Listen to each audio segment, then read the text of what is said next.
Welcome back to The Legend of Zelda Ocarina of Time. Last time we of course did side stuff, but we made our way to the next main area of the game. In order to enter, we need to play Zelda's Lullaby on this panel, and that'll split the waterfall here. Jump inside and you'll be taken to the next area, Zora's Domain. And I gotta say, Zora's Domain is one of my favorite areas in the game. It's so serene, and I actually have a fondness for water areas. In real life, I have a fondness for water too. I like to swim a lot. I like to go to the pool. Not so much the beach, but, you know, we're splitting hairs, I guess. What we're going to do right now is mandatory. We need to head up to King Zora's throne, but not talk to him. If you do talk to him, he'll say that he's worried about his daughter and that she's missing. We're not going to deal with that right now. We're going to play the diving game. It's a game where you spend 20 rupees and you have to collect 25 by going underwater. You make a profit of 5 rupees, which isn't that great, but it's not the prize that we're after. All you really have to do is L target when you're above a rupee, or look at the bubbles that the rupees produce, which doesn't make sense because bubbles are produced by air trapped underwater, and rupees don't breathe, I hope. Anyway, collect all 5 rupees and the Zora upstairs will prompt you to go back up. I suppose that I haven't talked about Zoras, but they're aquatic creatures that are different from the Zoras that you've probably heard about before if you're a Zelda fan that has only played, I don't know, Zelda 1 and Zelda 3, A Link to the Past. Zoras in those games were enemies. They would pop out of the water and shoot little energy balls at you. In this game, they're elegant creatures that don't really fight. And I think the Oracle games, it might be Oracle of Ages if I'm remembering correctly, they actually make a distinction between the Zoras. They say that these fancy looking ones that don't hurt anyone are Sea Zoras, and that the ones that do attack people are River Zoras. But the thing is that Zora's River is how you get up to here, and I assume that's how they leave too, so they have to reside in a river.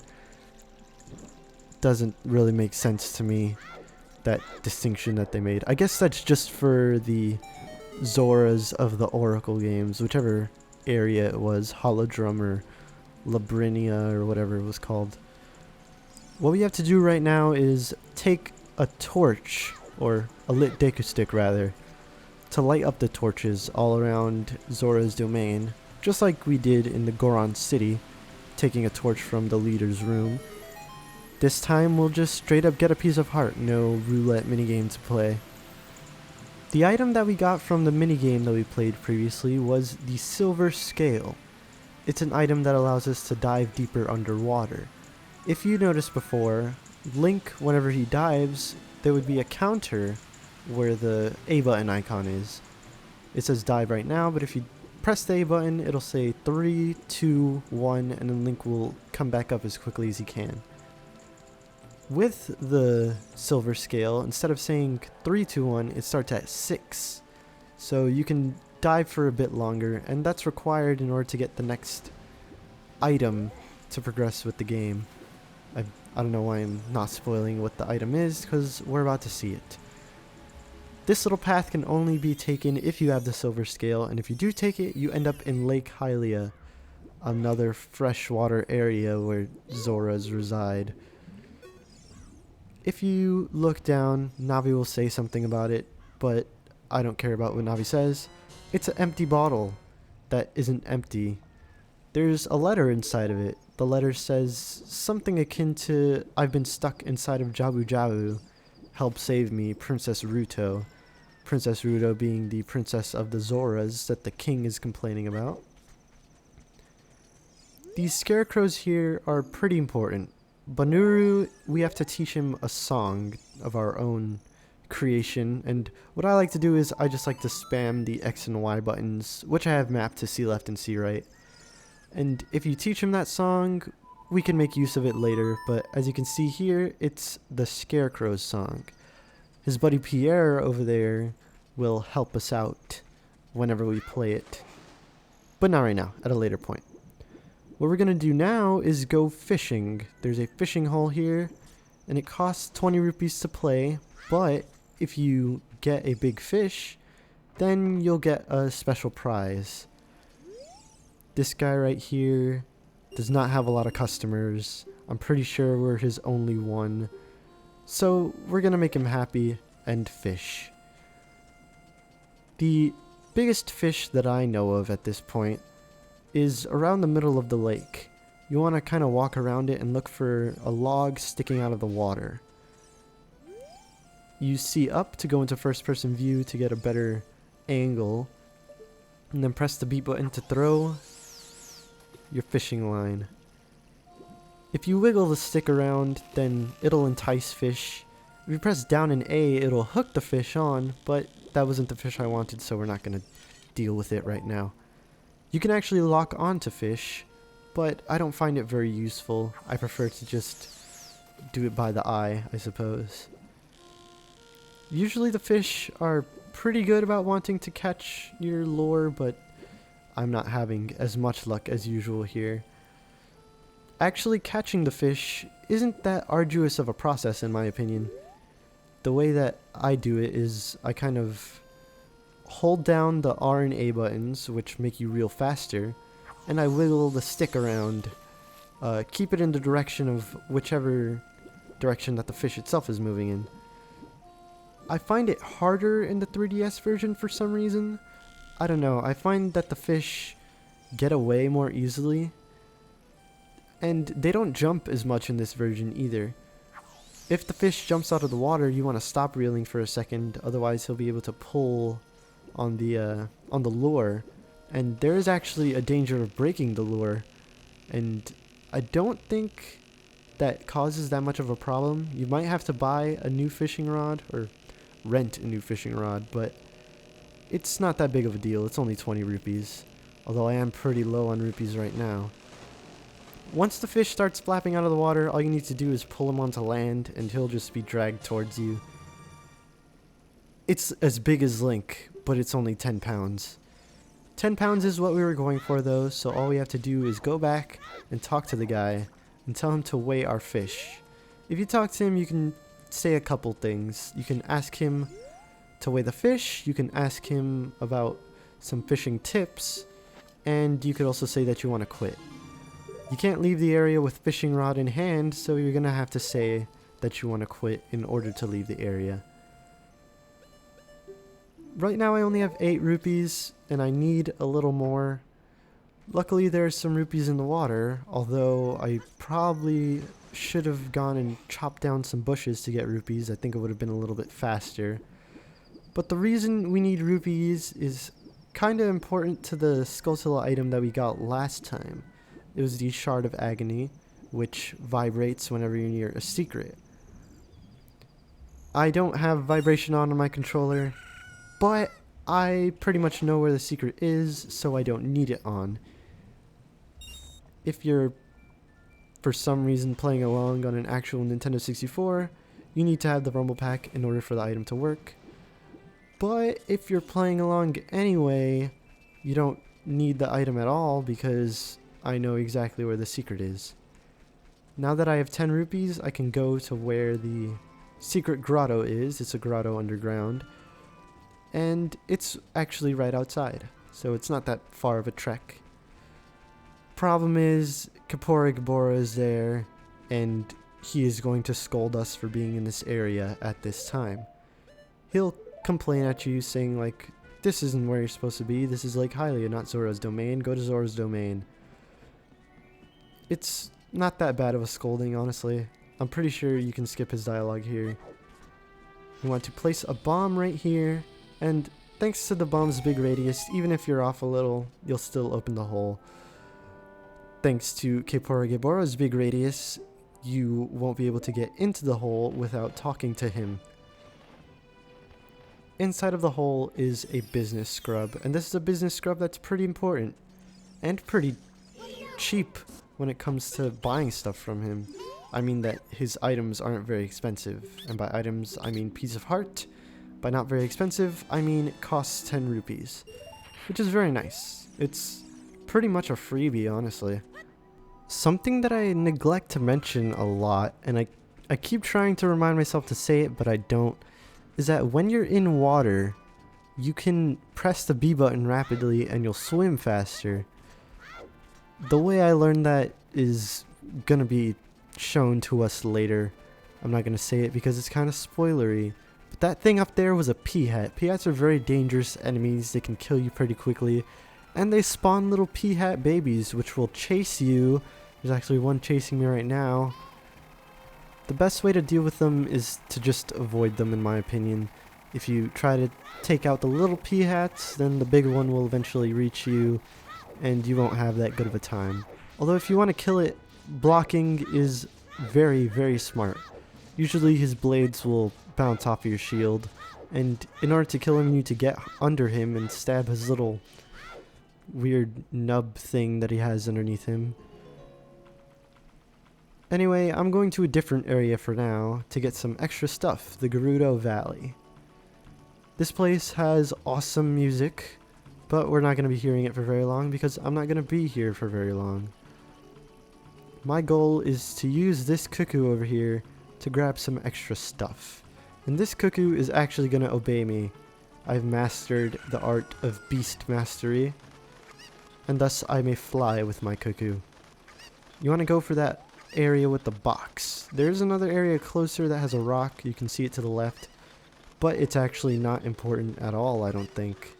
So what I like to do is I like to get down, place the cuckoo, then roll into the box. Well, I didn't roll into the box there. Place the cuckoo, roll into the box, pick up the cuckoo, then run into the heart piece. That way the cuckoo will stay still enough for me to grab him again and fly even farther toward another item. Looking down, there's a place to plant magic beans. That's what they look like, but it's not very useful because I know how to get heart pieces without using magic beans. And there's another heart piece right over there. You can kind of see it thanks to the weird draw distance stuff. But once we've landed, we don't need this cuckoo anymore. You are free. We need to get behind the waterfall where there isn't a current pushing you and climb this ladder, this really long ladder that honestly has no reason to be here.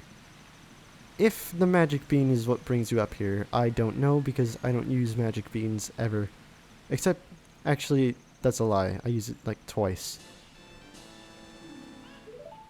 We can jump off into the water and the current will carry us. If you rapidly tab B, again, you'll go even faster.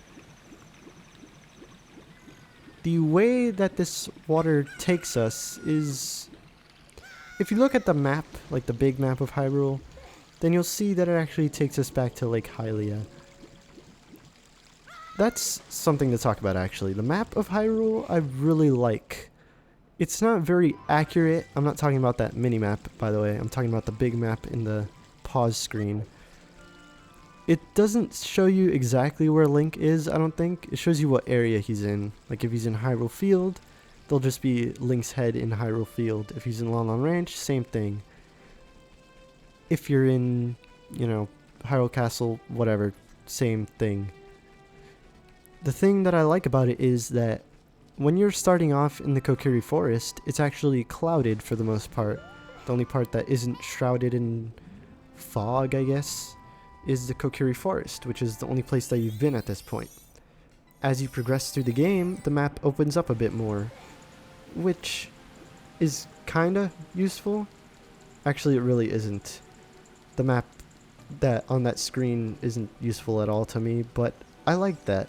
I like that the map opens up as you progress, and that you get to see more of Hyrule Field the farther you get in the game. It's just a neat little thing. It's kind of like in Link's Awakening, but like way worse. In Link's Awakening, I think is a lot better because the maps are separated by squares. You know, after you reach the edge of one map and there's something past it, you go past, you know, a screen transition thing, and you're on to the next square. And those squares unlock as you step on them. So, you know, you fill out the map that way, square by square, instead of area by area. And the squares are pretty detailed, so it's not that hard to lose yourself. I mean, I don't think it's hard to lose yourself here. I just think Link's Awakening grid-based system does it better. But it is caused by limitations of the system, so it's a double-edged sword, I guess. What's happening right now is King Zora is moving over because we showed him the letter to Princess Ruto. He let us keep the bottle, but he's just gonna take the letter and scoot a long time. At the end of his sentence, I think he says Zora, which is weird because I think that there's this thing with Gorons. I don't think they do it in this game, but they usually say Goro at the end of all their sentences. In the manga for Ocarina of Time, the Zoras say Zora at the end of their sentences, but that's the only case when it happens in this game. And that's the only case when it happens with either of the races, because I don't think the Gorons say it. With our newly acquired empty bottle, we need to grab a fish for a bit later on. It's actually how we're going to be entering the next dungeon. I kind of don't want to call it a dungeon because it isn't, but we need the fish to enter it. It serves the purpose of a dungeon. But we're not going to be going to it in this part. First, we have some more side stuff to do because that's my favorite thing. This is Zora's Fountain. It's basically the home of Jabu Jabu and nothing else. Jabu Jabu being that giant whale? Whales aren't fish, guys. You don't worship a non-fish. At least, I don't think they should. It's kind of messed up. Anyway, we need to swim all the way to the end, to that little island over there. And we need to bomb one of those rocks. The thing is, it's not what you expect it to be. You place a bomb expecting to blow up that small rock, the brown one, but instead the entire wall gets destroyed and leaves this tunnel that is very well crafted for a single bomb. A single bomb that is pretty sporadic when it comes to its explosions. Anyway, we're at a new fairy fountain and the walls are red, so that means we're going to be getting a new magic spell. This spell isn't all that useful, but I like that the name of the fairy changes depending on what you're getting. This one doesn't though. This is still the Great Fairy of Magic. Like when we talked to the Great Fairy that gave us a magic meter, they were called the Great Fairy of Power. This one's called the Great Fairy of Magic, just like the one that gave us Farore's Wind, which I find kind of funny. I like to think that it's the same fairy chilling out in 3 different fountains that gives us the same, well, not the same spell, but different spells with the same spiel. This is Farore's Wind. It's teleportation magic. Not very useful teleportation magic. I'll definitely show it off later on, but I'm not going to be using it in the next dungeon. It can only be used in dungeons for one thing. What you do is you set a warp point at the beginning of whatever room you just entered. Once you set that warp point, you can go to a different room or even leave the dungeon if you so desired. But once you enter the dungeon, or once you've gone to a different room, if you press the Farore's Wind button again, it'll give you an option. It'll ask you whether or not you want to dispel the warp point that was made, or if you want to teleport to it. Teleporting to it or destroying it doesn't cost any magic meter, but creating it does. So it'll only cost you magic once per use. Anywho, next time we're going to be getting into the dungeon of the Zoras for the 3rd spiritual stone. The dungeon inside Lord Jabu Jabu. Again, we're going inside of something totally innuendo-y.